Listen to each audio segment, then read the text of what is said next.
João Gomes bate o pé e quer ir para a Inglaterra. Com isso, o Flamengo vai decidir se aceita a proposta do Wolverhampton ou se mantém o jogador até o Mundial de Clubes. Meus irmãos rubro-negros, sejam bem-vindos a mais um vídeo do canal Dom Ian Saudações Rubro-Negras. Nesse vídeo vou falar sobre João Gomes, que não quer ir para a França e o Flamengo precisa decidir o que vai fazer com ele. Vou falar sobre a Supercopa do Brasil e o Palmeiras, que é uma das vítimas preferidas do nosso Gabigol. Vou falar também sobre o retorno de Rodrigo Caio e também sobre Gabigol, mais uma vez, que agora é o 11º artilheiro da história do Flamengo. Mas antes eu gostaria de pedir a você, irmão rubro-negro, que ainda não é inscrito no canal Dom Ian Saudações Rubro-Negras, por favor, siga o nosso canal, deixe seu like, isso é importantíssimo para que nós possamos chegar a outros irmãos rubro-negros e eu conto muito com a ajuda de vocês, tá bom?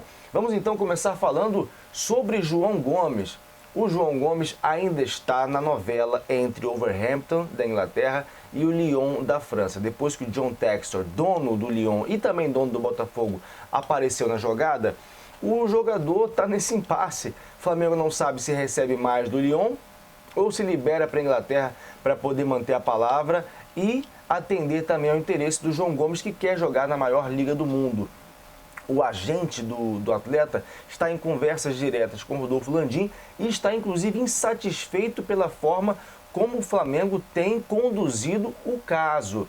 Então, o que acontece? O João Gomes já se afastou um pouco mais da negociação, como eu falei, ele já foi reintegrado ao grupo e o Flamengo vai ter que decidir. Ou ele atende ao interesse do atleta, que não quer ir para a França, ou ele vai manter o jogador até o Mundial, porque aí vira mais um reforço, né? Vira mais um reforço para o Mundial e o Flamengo vai precisar de toda a ajuda possível. O João Gomes já deu indício suficiente de que não vai impedir o sonho dele de jogar na Inglaterra. Vamos ver o que vai acontecer nos próximos capítulos. Por enquanto, João Gomes é do Flamengo e vou falar mais para vocês. Tomara que ele fique até o Mundial.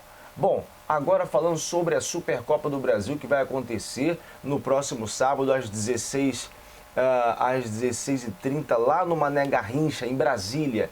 Palmeiras e Flamengo vão se enfrentar, campeão brasileiro e campeão da Copa do Brasil, e o Gabigol vai reencontrar uma das vítimas favoritas. O Gabigol, desde que chegou no Rio de Janeiro, ele disputou 7 jogos contra o Palmeiras e marcou 6 gols. Só Fluminense, Santos e Atlético Paranaense sofreram mais. Ele tem uma média de 0,86 gols contra o Palmeiras. Em toda a carreira, ele tem 12 gols, sendo 6 gols anotados com a camisa ainda do Santos e o restante com a camisa do Flamengo. Ele tem uma média de 0,86 gols contra o Palmeiras. Olha aí que bacana. Tomara que ele então mantenha essa regra, continue jantando o Palmeiras, ele que já marcou em todas as Supercopas que o Flamengo disputou. Desde 2020, quando a Supercopa retornou, né? As primeiras foram lá no início da década de 90. Quando a Supercopa retorna, o Flamengo participou de todas. Ganhou do Atlético Paranaense, ganhou do próprio Palmeiras, perdeu para o Atlético Mineiro e em todas as finais, Gabigol fez gol. O Abel Ferreira, inclusive técnico do Palmeiras, ontem criticou bastante a Supercopa e a própria diretoria do Palmeiras, falando que a diretoria tinha que ser mais incisiva. Falou ali que o clube estava preparado para jogar no sábado e depois a final foi passada para o domingo. Falou que se o horário nobre é domingo, por que vai ser no sábado? Falou que o Palmeiras não vai nem ter 3 dias para descansar, enquanto o Flamengo vai ter. Enfim, o Abel tem esse perfil, mas a gente pode considerar também que já é uma antecipação de reclamação para caso o Palmeiras venha perder na bola, né? Essa aqui é a realidade. Claro que a CBF levou muito mal toda essa situação.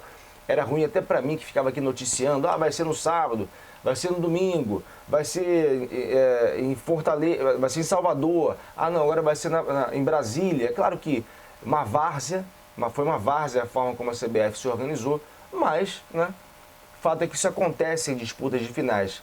Um clube, às vezes, tem um dia a mais, outro um dia menos, e isso só é assim porque, logicamente, fisiologicamente, não há interferência, né? Há tempo para descansar.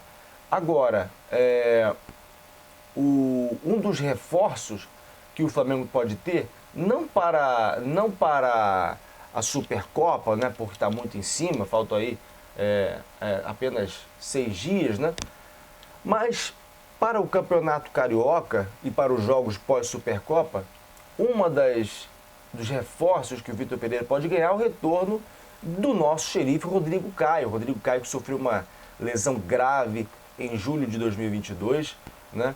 Ele já tem histórico de lesões no joelho há algum tempo, inclusive desde a época do São Paulo.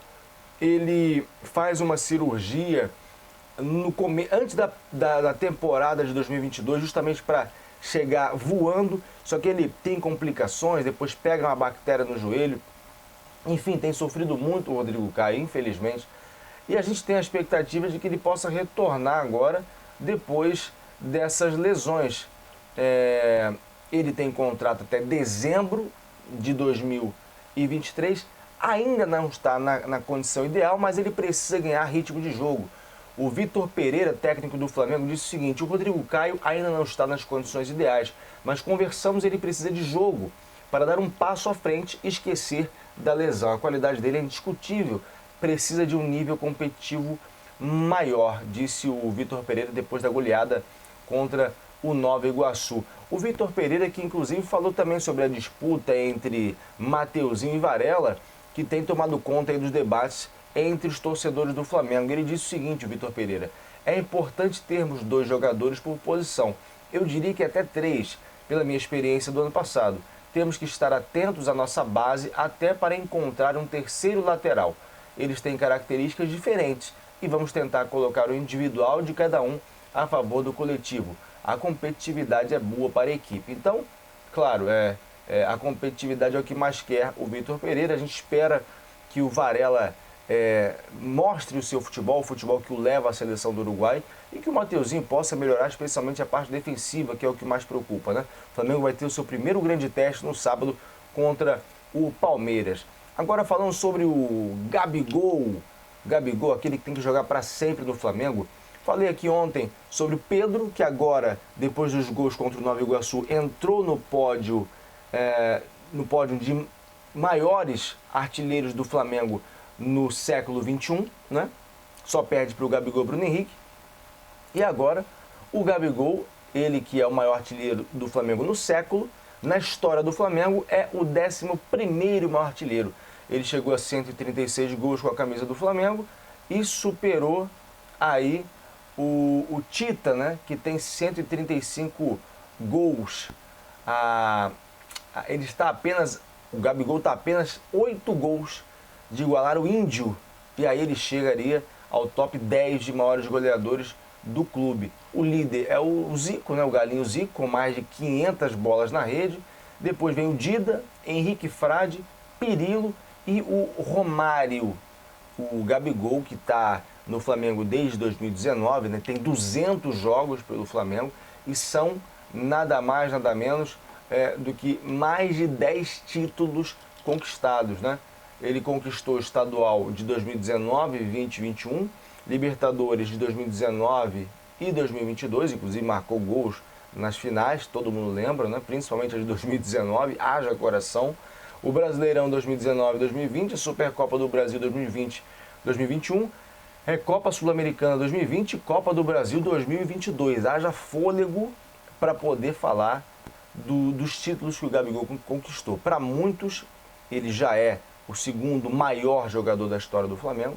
Alguns ousam dizer que é o maior ou será o maior caso conquiste o Mundial. Outros nem ousam falar isso, né? Eu ainda não consigo falar isso, eu não tenho culhão para falar isso ainda, mas o fato é que é um jogador muito importante que chegou no momento em que o Flamengo estava em busca de títulos e fez com que esses títulos aparecessem, principalmente pelos gols que marcou. Bom, gente, esse foi o vídeo agora desta manhã de segunda-feira. Eu agradeço muito a você que ficou até agora. Por favor, deixa o like no vídeo e siga o canal Donhan Saudações Rubro-Negras. Me ajude a chegar a outros irmãos rubro-negros espalhados pelo mundo. Isso aqui é Flamengo. Saudações rubro-negras. Tamo junto, fui.